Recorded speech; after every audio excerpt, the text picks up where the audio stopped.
So you should have answered the questions and made sure you've handed those ones in. So at this case, I've got my hangman. I'm just using my easy words for the moment.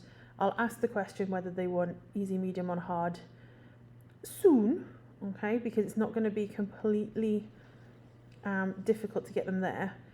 But the next thing I want to do is be able to guess my actual, well, actually no, I want to display it as dashes.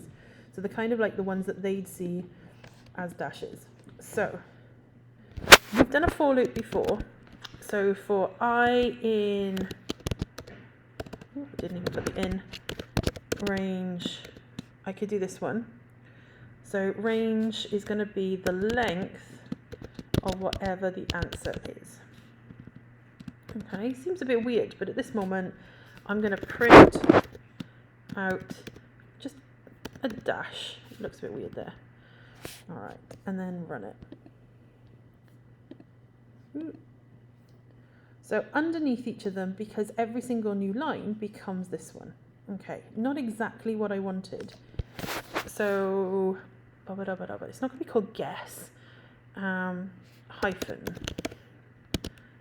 let's call it hyphens, is nothing at the moment. All right, hyphens. We did this sort of thing beforehand, I'm sure. Plus equals another hyphen, like a dash. What have I done wrong? I didn't spell hyphens right there. Yeah. And then, for my sake, I'm going to print out hyphens so I can see it. Okay. All right. So 1, 2, 3, 4, 5. I can see that's going to be the word hello.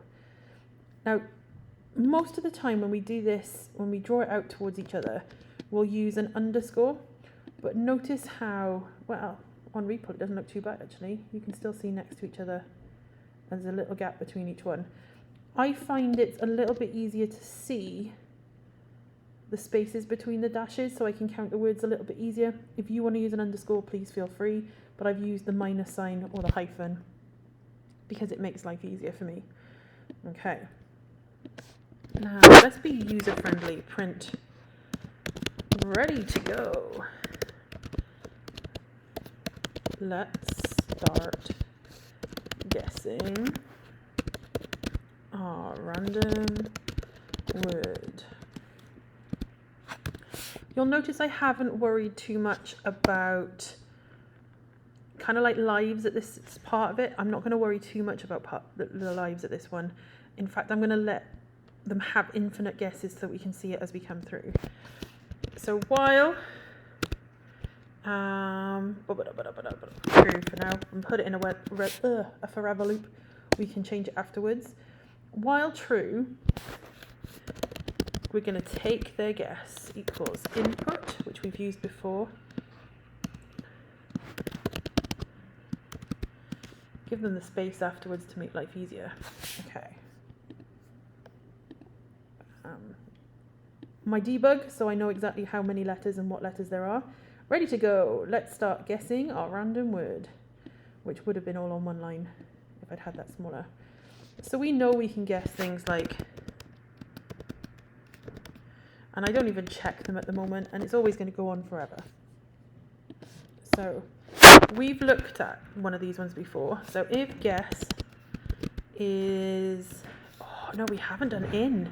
If guess in answer, print whoop plus guess speech marks is in the word. Let's see what that does. Run. Okay, so we know that that's happy because I've got my debug here. G, I shouldn't get anything.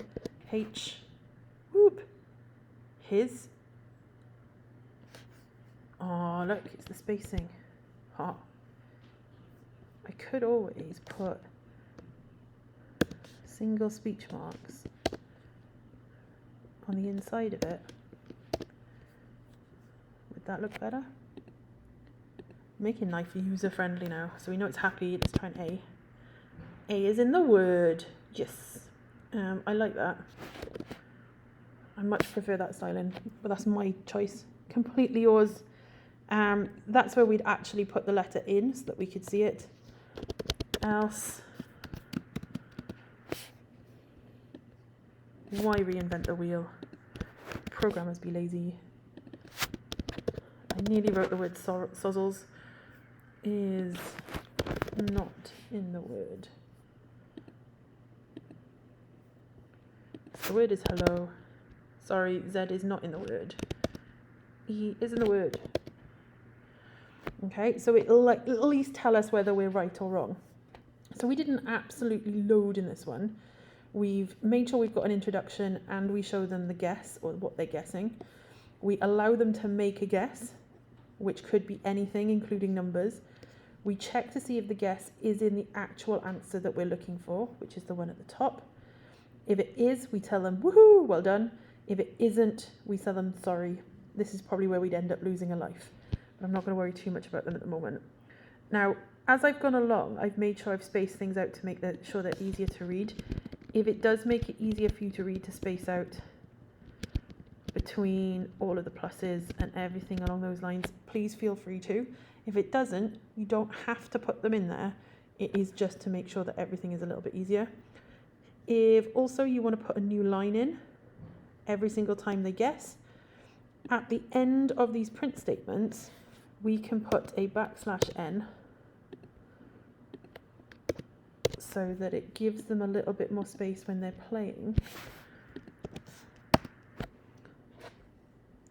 to make it a little bit easier at this point. And it will do it for both of them because I put a \n inside the speech marks for both of them. Okay, completely your choice, but I'd check back with the Google Classroom, not Google Classroom, Google Sites page. Have a lovely one. See you soon.